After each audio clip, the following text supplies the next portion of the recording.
tarde, quinto A. Desculpa o atraso hoje, tá bom? Tive muitas demandas do trabalho para resolver, mas vamos lá para as atividades de hoje. Hoje, então, dia 1º de setembro de 2020, 1. Assistir vídeo enviado pela professora. 2. Língua portuguesa, apostila Aprender Sempre, volume 1, atividade 2, páginas 4 e 5, tá? É um texto a respeito da televisão, uma atividade a respeito da televisão, certo? E aí depois vocês responderão algumas perguntas a respeito desse texto. Então é essa atividade aqui. E matemática, apostila Aprender Sempre, é a atividade 3, começa aqui no finalzinho da página 4, parece que é muita coisa, mas não é, porque a atividade ela já começa aqui no finzinho da página 4, tá? Sistema de numeração decimal. Ela começa aqui no finalzinho, vai para a página 5 e termina aqui na página 6, tá? Então é até aqui que vocês farão, até essa parte aqui. Vamos lá então. Vamos começar por língua portuguesa, mas como eu já falei para vocês, vocês podem seguir a ordem que vocês quiserem, tá? O que é importante fazer primeiro? Assistir o vídeo para ter as orientações. Mas hoje eu não consegui enviar o vídeo de manhã, porém está em tempo ainda de assistir e fazer as atividades. Então, atividade 2 de língua portuguesa, páginas 4 e 5. Televisão ou vida real? O que é mais legal? Você gosta de assistir televisão? Provavelmente sim. Essa atividade vai nos levar a refletir sobre esse meio de comunicação. A partir do texto que você lerá e das questões propostas, você poderá refletir se é tão atraente quanto parece. Vamos praticar? Leia atentamente o texto e responda as questões a seguir. Televisão. Televisão é uma caixa de imagens que fazem barulho. Quando os adultos não querem ser incomodados, mandam as crianças ir assistir televisão. O que eu gosto mais na televisão são os desenhos animados de bichos. Bicho imitando gente é muito mais engraçado do que gente imitando gente, como nas telenovelas. Não gosto muito de programas infantis com gente fingindo ser criança. Em vez de ficar olhando essa gente brincar de mentira, prefiro ir brincar de verdade com meus amigos e amigas. Também os doces que aparecem anunciados na televisão não têm gosto de coisa alguma, porque ninguém pode comer uma imagem. Já os doces que minha mãe faz e que eu como todo dia, esses sim, são gostosos. Conclusão: a vida fora da televisão é melhor do que dentro dela. Então esse é o textinho, fonte Pais, JP, televisão. Vejam como eu sei escrever. Primeira edição, São Paulo, Ática, 2011, páginas 26 a 27. Tá? Então, quando a gente vai colocar aqui na referência, na fonte, na indicação bibliográfica, o nome do autor, esse nome ele vem de trás para frente, tá? É uma regra da forma de escrita, né? Quando é uma referência bibliográfica. Então, começa pelo sobrenome e depois vai para o nome, né? E muitas vezes é abreviado, tá? Então, é uma regrinha de escrita mesmo da referência bibliográfica. Aí, depois de fazer a leitura do texto, vocês vão responder as perguntinhas das páginas 4 e 5, tá? Algumas, são para vocês assinalarem, tá? Uma das respostas e aqui também uma das respostas. Pode circular, pode fazer o X em cima. Então, sobre qual meio de comunicação o texto fala? 2. Explique com suas palavras e de acordo com o que você entendeu do texto, a conclusão do autor. A vida fora da televisão é melhor do que dentro dela. 3. Explique com suas palavras por que os doces que aparecem na TV não têm gosto. 4. Na frase, já os doces que minha mãe faz e que eu como todo dia, esses sim são gostosos. A palavra destacada, esses, se refere a... Aí vocês vão fazer um X na resposta correta, só tem uma resposta. 5. Há um trecho em que percebemos que o narrador é uma criança. Assinale a alternativa que comprova isso. Então, vocês vão assinalar ou a A, ou a B, ou a C, ou a D, que comprova que o narrador desse texto é uma criança, tá? Só tem uma resposta. Então, vocês vão ou circular ou fazer um X em cima da letra correspondente.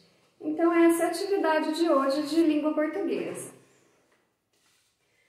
Matemática, atividade 3, sistema de numeração decimal, que começa aqui na página 4, no finalzinho da página 4. Então, o valor posicional dos algarismos. O sistema de numeração decimal, que é abreviado dessa forma, SND, ou sistema indo-arábico, é muito prático e econômico.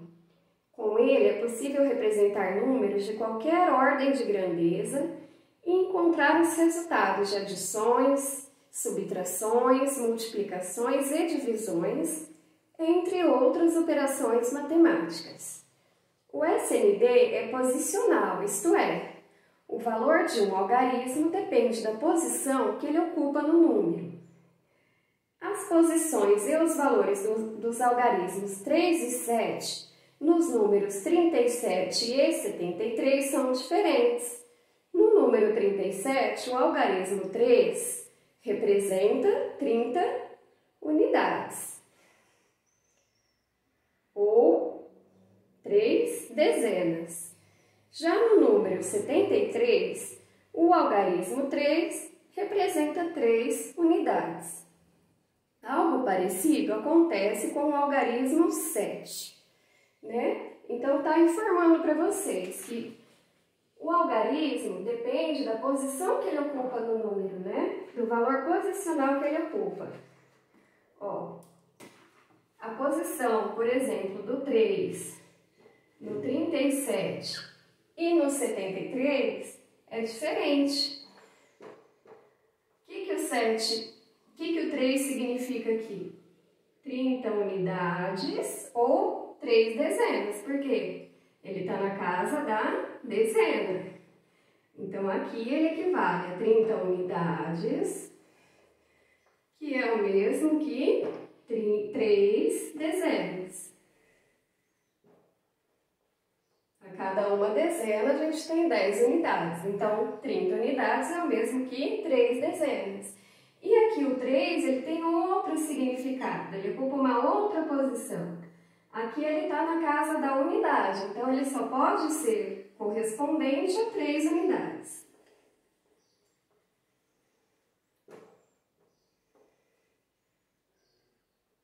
Certo? Então, é isso, né? Resumidamente, é isso que esse textinho aqui explica para vocês. Então, agora vamos para os exercícios. Vamos praticar? Página 5. 1. Digite na calculadora os números da primeira coluna. Então, esses números aqui da primeira coluna. E faça uma única operação para transformar o algarismo destacado no algarismo zero.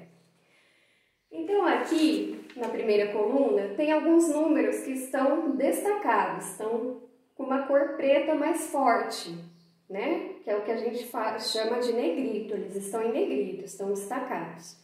Por exemplo, no número 91.638, o que está destacado aqui? O 8. E depois ele foi transformado em que número? 91.630. Então, qual é a operação que vocês precisam fazer lá na calculadora, colocando esse número? O que acontece com o 8 para virar 0? Então, a primeira eu dei o exemplo aqui para vocês entenderem o que ocorre, ó. 91.638, vocês vão colocar lá na calculadora. Vão descobrir qual é a transformação feita. Então, do 8 para ele virar 0, a gente está fazendo o quê? Tirando o 8. E vejam a posição que eu acabei de ler naquele textinho para vocês. Vocês precisam observar a posição. Aqui o 8 está na casa da unidade, então a subtração foi menos 8. Virou 91.630. O que vocês vão fazer com os próximos? Observar, em primeiro lugar, qual é o número destacado e o valor posicional que ele está. Aqui, ele já ocupa uma outra posição, está na casa da dezena. Aqui, ele está na casa da centena. Aqui, ele está na casa da unidade de milhar. E aqui, o 8 está na casa da dezena de milhar. Então, é isso que vocês têm que levar em consideração, tá? Porque 8 unidades é diferente, ó, o valor do 8 aqui com o valor do 8 aqui. Aqui são 80 unidades, né? 8 dezenas é equivalente a 80 unidades. Então, o que acontece? Aqui vocês vão colocar na calculadora todo número menos o número que está destacado aqui, ó. Observando, tá? Não é menos 8, menos 8, menos 8. Vai depender da posição que o número ocupa, da casa decimal que esse número está ocupando. E aí vocês vão colocar aqui o que ocorreu, qual a operação, né? De quanto tirou ou somou, não sei, mas eu já dei o exemplo para vocês aqui, para chegar nesse número aqui. 2. Registre na tabela abaixo o que fazer para transformar o número digitado no número transformado. Então, vocês vão responder aqui da coluna do meio, tanto nessa quanto nessa atividade aqui. Então, o que vocês vão fazer? Registrar o que foi feito com o número digitado para ele ser transformado nesse número aqui da terceira coluna. Por exemplo, né? Dei um exemplo para vocês entenderem como que deve fazer. Número digitado, 75.635. Como que ele virou 75.637 aqui na primeira? O que aconteceu aqui? Para os 75.635 virar 75.637. Nesse primeiro exemplo, somou mais 2, né? A transformação, a operação feita, foi uma adição de 2, né? A adição do algarismo 2. Somou 2. 75.635 mais 2 ficou 75.637. E assim vocês farão com os próximos, tá? Vocês vão observar o número que está em negrito, destacado, observar o que aconteceu com ele aqui. Qual a operação feita? Não significa que aqui, sendo mais 2, que todos os outros vão ser soma também. Vocês precisam observar. E sempre observando também a casa decimal que esse número está. Aqui o 5 está na unidade. Aqui o 9 que vem em negrito está na dezena. Aqui o 8 está na centena e assim por diante, tá? E no último exercício dessa atividade, que está na página 6, é o exercício 3, é esse exercício aqui, tá? Diego registrou os resultados de alguns cálculos que fez na calculadora. Descubra como conseguiu obtê-los analisando as setas. Cada operação está representada por uma cor na seta. Então, tem a seta cinza, a preta e as brancas. Utilize a calculadora para conferir os resultados encontrados por Diego, tá? Então, vocês vão observar. A setinha cinza vai ter uma regra. A setinha preta vai ter outra regra. E a setinha branca vai ter outra regra, diferente da cinza, diferente da preta. Cada uma delas tem uma regra. Então, indique a operação representada pela cor das setas. A seta cinza significa qual operação ocorre aqui de matemática? Uma adição, uma divisão, uma subtração, uma multiplicação, o que ocorre? A preta significa, vocês vão por aqui, e a branca significa, então se vocês observarem o que acontece na cinza aqui, ó, desse quadrinho para esse, vocês já vão conseguir descobrir a regra da setinha cinza. Se descobrir o que ocorre daqui para cá. Então, vocês têm que seguir a ordem das setinhas para conseguir fazer. Aí, descobrindo a regra aqui, vocês saberão o valor que vai ser colocado nesse quadrinho. E com isso, observando esse resultado aqui, vocês vão descobrir uma outra regra, que é a regra da setinha preta. Aplicando a regra da setinha preta aqui, vocês vão descobrir esse valor. E observando, comparando esse valor com esse, vocês vão descobrir qual é a regra da setinha branca, tá? Qual é a operação que ocorre. Se é uma soma, se é uma subtração, se é uma multiplicação, se é uma divisão, tá? Então, essas são as atividades de matemática, tá bom? Bom, bons estudos para vocês e qualquer dúvida eu estou à disposição.